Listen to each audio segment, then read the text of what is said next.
Hey everybody, Elizabeth Nader back with you, the Nader Narrative and Jersey First TV. Really proud today to have on the show Paul Teller, who's going to educate us a lot on an important issue. First of all, Paul, welcome to the show. So honored to have you. Oh, appreciate you having me. Really great honor to be here.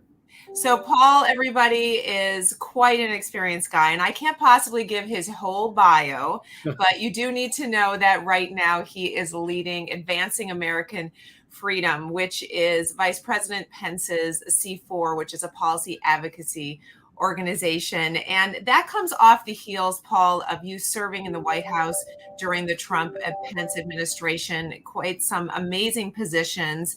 And prior to that, a lot of experience on the Hill, definitely with Senator Cruz. So I can't give it all, but let's just say you know what you're doing. And we're thrilled as Americans you're continuing to fight for us. So let's talk first about Advancing American Freedom and what Vice President Pence has put together. Tell us about that organization.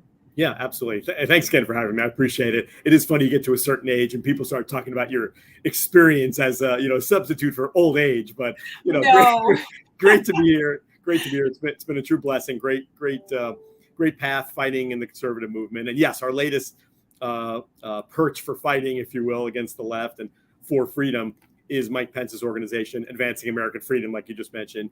It's his issue advocacy organization. It really is his home base right now. It's his political home base where, on a daily basis, we're pushing back against the left as hard as we can. Biden, Schumer, Pelosi, Harris, anybody, the whole cast of characters, while also touting the successes of the Trump-Pence years. I mean, we don't want to look too much to the past in the sense that we're a forward-looking organization, but we do, take at least a few moments to say those are 4 pretty good years, really successful policy-wise, legislation, messaging, foreign policy accomplishments, things like that. But like I said, then we're very much a forward-looking organization developing policies that could help us earn conservative wins in the future. And as the name implies, actually advance American freedom, which is unfortunately on the decline these days.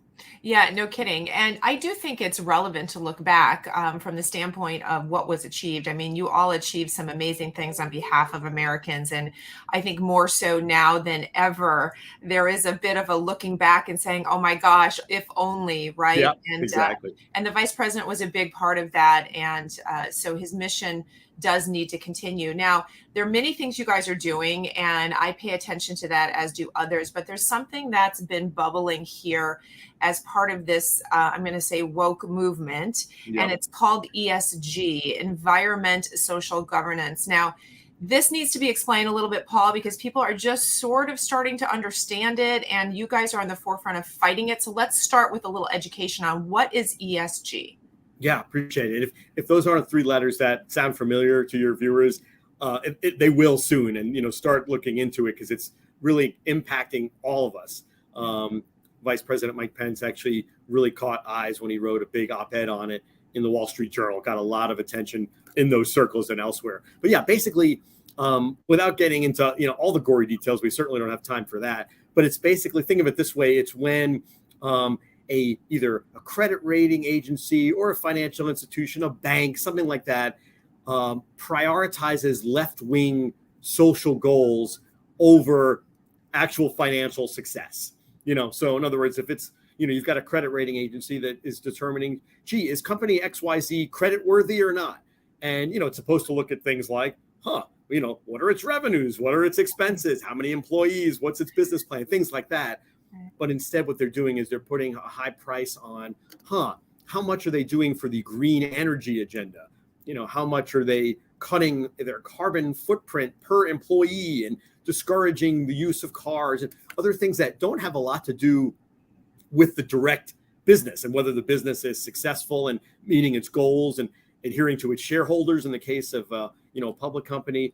And that's, like I said, hurting all of us because that's what's driving up things like energy and gas prices. When you've got, oil companies that actually are discouraged from drilling for oil because of these credit rating agencies. So it's a little complex, but just think of it. The short is companies putting woke left-wing environmental and other goals above the actual fiscal and financial goals and health of a company.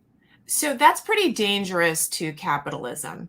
And Oh yeah. ultimately, you say, well, how does that affect the everyday person? This comes down to things like, for example, investments for people that have Yeah. pensions that are invested in certain companies. I mean, we're talking about ignoring what is fiscally responsible evidence of a company being successful, and therefore, should you invest, and focusing on things that further. I'm calling it woke corporations, right? Further the Yeah. social issues that seem to be dominating the headlines, but they don't put food on the table. They don't lower gas prices. Yeah. They don't make a great future for your children. So, how, if this is a sort of unabated and it just keeps going, how could this potentially affect Americans? Well, I mean, that's the thing. And by the way, another example that maybe is, touches folks more, you could picture it more directly is, imagine if you're a business and maybe you go to reissue your, re-up your insurance policy. All of a sudden the insurance company says, you haven't exactly done a lot to green your business last year, to reduce your carbon footprint. So yeah, we're not really going to renew your insurance, or we won't renew the same policy. We'll give you less coverage, or we'll increase your premiums, things like that. And it's like, whoa, wait a minute. My business is doing great. I'm doing everything right. Just because I haven't put in new windows that, have less of a carbon footprint, why should that change my insurance? So things like that, those are the kind of things that are going on in America that we all need to watch out for. And like you said, there are certain studies out there now showing that ESG, pension funds, 401ks, other such investing are actually getting lower rates of return. So people who are really counting on those pensions for retirement are going to get less. They're going to have less when they're ready to retire, just because some of those investment managers want to be green and woke and all the other things. So really, where does this stop? I mean, this could, if this is, hey, small business, which is the backbone of our society, and frankly, yes, we're worried about the big corporations, we're worried about pension investments and all of that, but really now we start to look at entrepreneurs and small business, which is a huge part of our economy. And where does this stop? And now they're saying, well, who are you hiring? Let's see how Yeah. diverse your hiring practices are, Yeah. right? What are you offering in terms of benefits? Are you offering to send your employees to a state that, like New Jersey, that sadly does abortions up to Perfect the point of example. birth? I mean, really, Paul, isn't this sort of a slippery slope? Yeah, tremendous slippery slope. There, like you just said, there really is technically no boundaries to it. It's really whatever left-wing agenda they decide. I mean, again, right now it seems to be used mostly for the green environmental agenda, but you're right. Absolutely, it could turn into an abortion tourism thing. It's you name it. So I think the best thing your viewers and we in the conservative movement can be doing is, first of all, just push back, just point out how outrageous this is. But there is going to be legislation that's necessary. I know a group we work with, ALEC, the American Legislative Exchange Council. They've got model legislation they're trying to get passed in many states that basically says, if you're a state and you're running and you have a pension, a state-funded pension, which I think all states do. Yeah.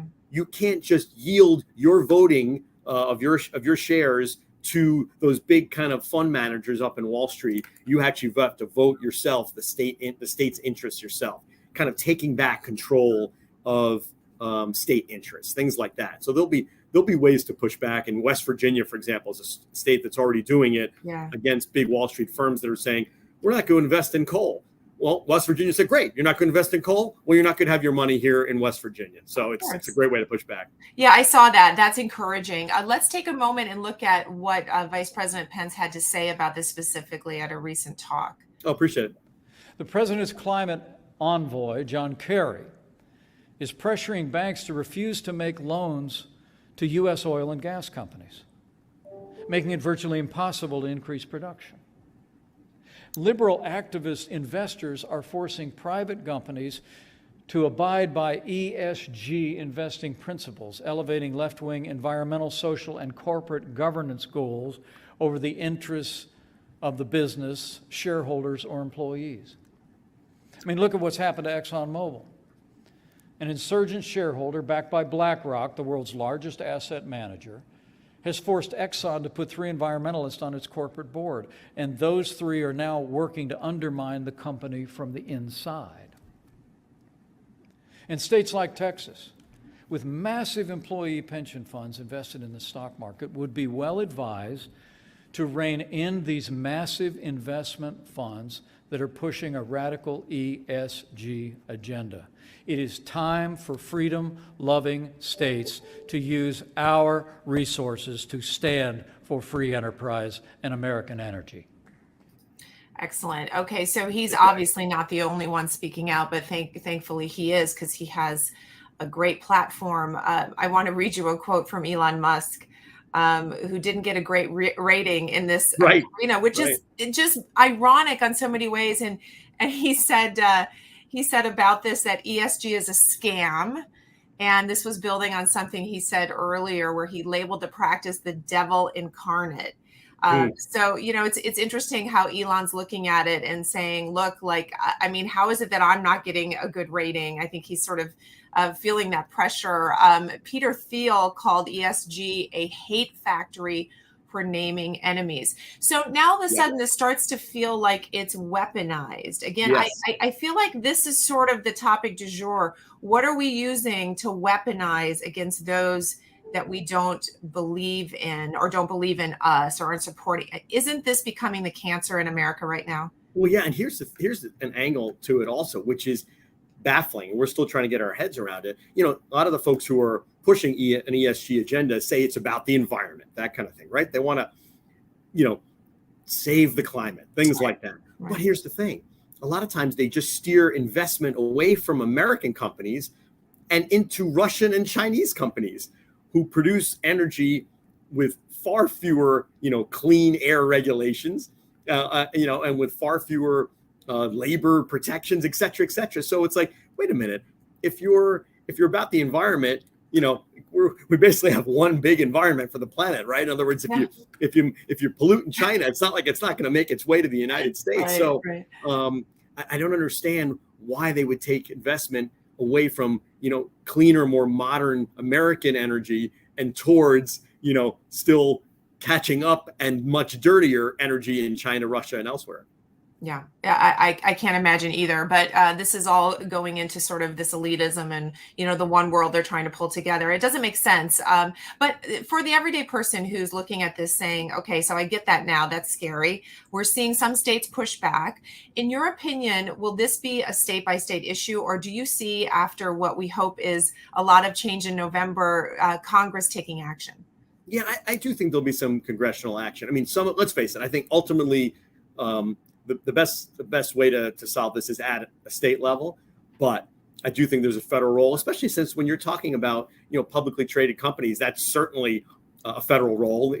From the SEC on down, there's certainly already federal regulators that are involved. In fact, that's one of the things we've been doing is trying to hold the SEC, Securities and Exchange Commission, accountable, because there could be some conflicts of interest in how they work with those credit rating agencies who are making ESG promises and on platforms. So we're kind of pushing back on that as well.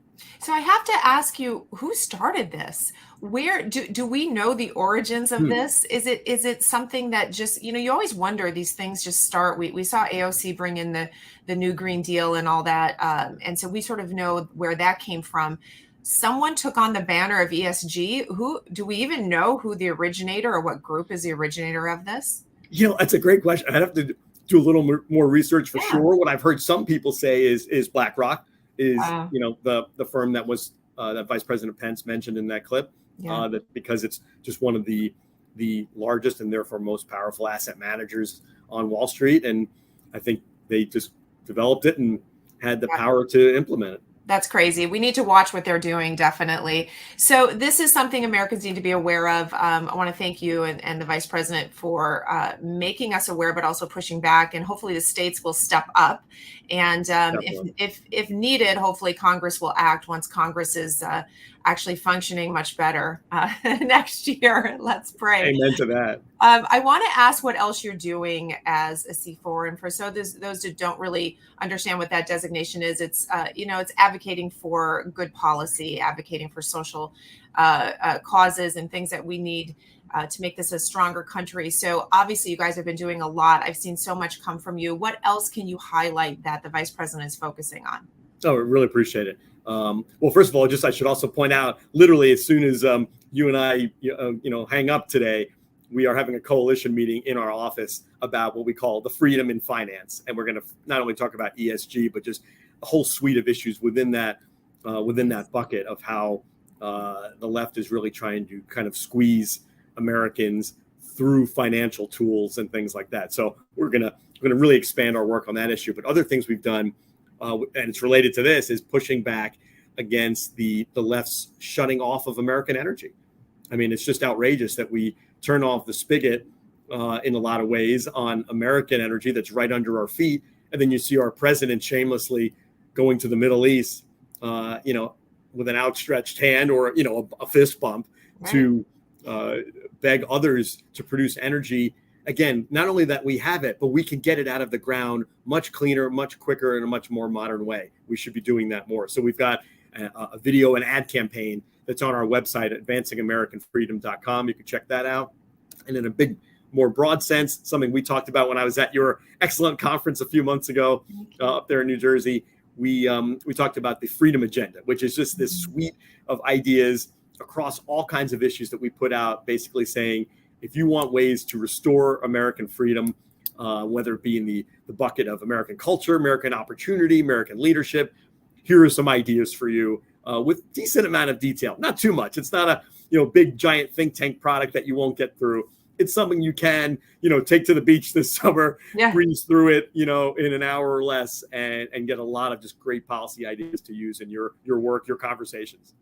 So it's interesting because all of these subjects, ESG, all the way to, energy and the new bill they passed with the IRS agents, all of this comes down to freedom.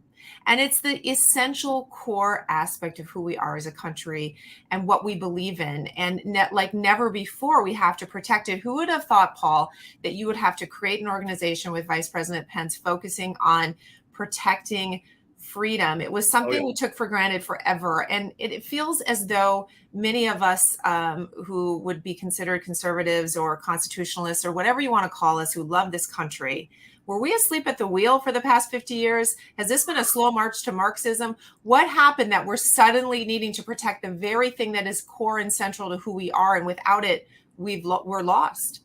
Well, and that's the thing. I think some of it, as you just pointed out, has been a slow march, right? Just a little bit here, a little bit there. Each little increment isn't so bad, doesn't feel so bad, no big deal. It'll get better down the road. We're naturally optimistic as Americans. But as you add it up, as you turn the heat up on boiling the frog, eventually the frog is boiled. Perfect example. Look at the COVID experience. Think about how many millions of our fellow Americans were perfectly fine with their freedoms being taken away by something other than them. In other words, government at the federal level, government at the state level, corporations, things like that. Even religious leaders were perfectly willing to say, oh, you don't want me to have my services, my religious services? No problem. I'll agree to that, even though they're constitutionally protected. Yeah. So very, very dangerous, very hurtful, and we're pushing back. We want to advance American freedom. Let's get it back. Well, thank you for doing that with all of your experience and all of your intelligence. And as we wrap this up, I do have to ask you, because everybody wants to know, what are the vice president's plans? Anything you want to talk about there? I had a feeling you'd bring that up, but the truth is there really is no announcement. We are just keep on keeping on, advancing good policy solutions. I know the vice president wants to keep the door open to future plans that you're alluding to, but at this time we're just trying to advance great policies. Well, I have to ask, because I wouldn't be doing my job if I didn't. That's right. Exactly. But really, thank you, and tell him thank you on behalf of all Americans for what you're fighting for bringing your experience, your talent, your abilities to restoring what we all took for granted. And this is a moment where we all have to step in. So, Paul, thank you for that. Thank you for everything you're doing. We'll have you back definitely as new initiatives come up, because you guys are working tirelessly. So once again, Paul, thank you. And where can people find out more about advancing American freedom and support you? Absolutely. Really, just our name is our web address. So advancingamericanfreedom.com, freedom agenda, the videos, everything is on there, press releases, you name it. Sign up for email updates. We'd love to hear from you, to stay in touch. And I'm just so glad that New Jersey is a hotbed of pushing back against the left. It's it's just a great source of inspiration that freedom is advancing in New Jersey. And we want to keep working with you. It is. And thank you for noticing that, by the way. We're going to shock Definitely. the nation. We're going to continue to work hard. So I know you're supporting us and we appreciate that. Paul, thank Totally. you so much. We will have you back. Yeah, appreciate it. Thanks again.